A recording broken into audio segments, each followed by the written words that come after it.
Sebentar lagi Indonesia akan menyelenggarakan Pilpres atau pemilihan presiden pada tahun 2024. Pemilihan presiden identik dengan pesta demokrasi, di mana rakyat menggunakan hak mereka untuk memilih kandidat yang terbaik bagi mereka. Hasil dari suara pemilihan ini kemudian dihitung untuk menentukan siapa yang berhak maju untuk menjadi pemimpin di negara tersebut. Namun, ada beberapa capres di dunia yang memenangkan hasil telak pada pemilihan presiden. Simak tayangan berikut, jangan lupa subscribe, like dan share ya. Presiden Gini Khatulistiwa, Obiang. Presiden Gini Khatulistiwa yang bernama Teodoro Obiang dikabarkan telah memenangkan pemilihan ulang dengan 95% suara pada 20 November dan partainya merebut semua kursi Senat dan Parlemen. Hal itu diungkapkan langsung oleh Wakil Presiden yang merupakan sekaligus putra sang presiden. Kemenangan akan memberi Obiang yang telah berusia 80 tahun. Ini merupakan masa jabatan ke-6, memperpanjang pemerintahannya selama 43 tahun dan mengokohkan posisinya sebagai penguasa terlama di dunia. Sang Presiden. Kelompok hak asasi manusia menuduhnya memberangus perbedaan pendapat para rakyat dan kelompok oposisi Gini. Aksi protes dan unjuk rasa sebagian besar dilarang, media dikontrol dengan ketat, dan lawan politik sering ditangkap dan disiksa. Putranya, yang menurut pengamat sebagai calon penerus sang presiden, telah dihukum karena penggelapan oleh pengadilan Prancis pada tahun 2020. Aset yang menurut kekuatan asing dia beli dengan keuntungan haram termasuk sarung tangan berlapis kristal yang dikenakan oleh Michael Jackson dan juga sebuah mobil Rolls-Royce lapis baja. Ada juga limosin dan kapal pesiar. Namun, bapak dan anak yang satu ini tetap membantah telah melakukan kesalahan. Presiden Rusia, Putin. Banyak dari kita yang belum tahu, ternyata di Rusia juga melakukan pilpres. Setelah 18 tahun berkuasa, Vladimir Putin terpilih lagi jadi presiden Rusia untuk 6 tahun mendatang. Putin meraih 77% suara, hasil terbaik yang pernah dicapainya. Kemenangan Vladimir Putin bukan kejutan.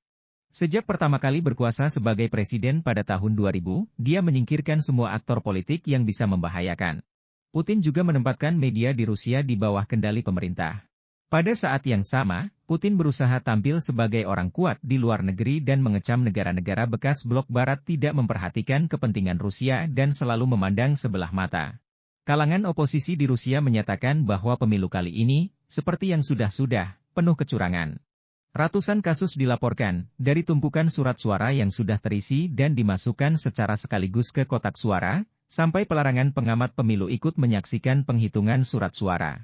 Sang presiden memenangkan suara sebanyak 77% pada saat Pilpres Rusia tahun 2018. Di depan para pendukungnya yang merayakan kemenangan di ibu kota Moskow, dia mengatakan hasil tersebut merupakan ungkapan kepercayaan dan harapan rakyat sambil menyerukan persatuan nasional. Sang presiden juga diduga akan maju kembali dalam pemilihan presiden tahun 2024. Presiden Singapura, Tharman Shanmugaratnam. Tharman Shanmugaratnam akan menjadi presiden Singapura berikutnya setelah meraih kemenangan telak dengan perolehan 70% suara.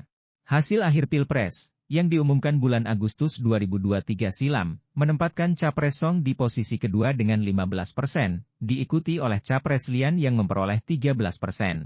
Para ahli politik berpendapat bahwa lebih dari 2/3 warga Singapura memilih Tharman, yang berarti dia akan mendapat suara dari orang-orang dari berbagai spektrum politik, meskipun ini bukan kontes politik. Yang lebih penting lagi, ini benar-benar menyatukan warga Singapura. Ini membuat Tharman menjadi presiden ke-9 negara Singapura. Beliau merupakan keturunan darah India. Dengan mandat kuat yang diberikan oleh masyarakat, dia mengatakan akan bekerja sama dengan pemerintah, kelompok masyarakat dan organisasi sukarela lainnya, serta seluruh bangsa untuk memperkuat multirasialisme dan membina masyarakat yang lebih inklusif. Kembali ke janji kampanyenya, Tharman menegaskan kembali rencananya untuk mendorong interaksi yang lebih besar antara berbagai komunitas dan meningkatkan rasa hormat serta menghargai satu sama lain. Dia juga mengungkapkan akan memberikan dukungan aktif pada dunia seni dan olahraga, mewakili Singapura serta mempromosikan kepentingannya di luar negeri. Beliau kemudian dilantik di Istana Negara Singapura pada tanggal 14 September 2023. Presiden Ukraina, Zelensky. Siapa yang tidak tahu sosok presiden dari negara Eropa yang sedang mengalami konflik ini?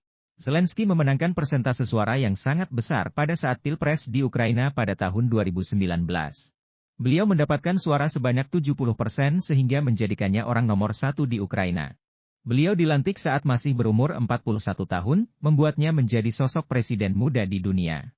Di balik karir politiknya yang sangat mulus, ternyata dia merupakan aktor yang menjalani karir di dunia televisi dan komedi. Dan yang lebih gila lagi, Zelensky memenangkan Pilpres melawan kandidat petahana yaitu Presiden Ukraina yang sebelumnya telah berkuasa sejak 2019. Zelensky kemudian menggunakan ketenarannya tersebut untuk mencalonkan diri sebagai presiden. Bahkan, nama partai politik yang dia dirikan sama dengan judul drama yang dia bintangi.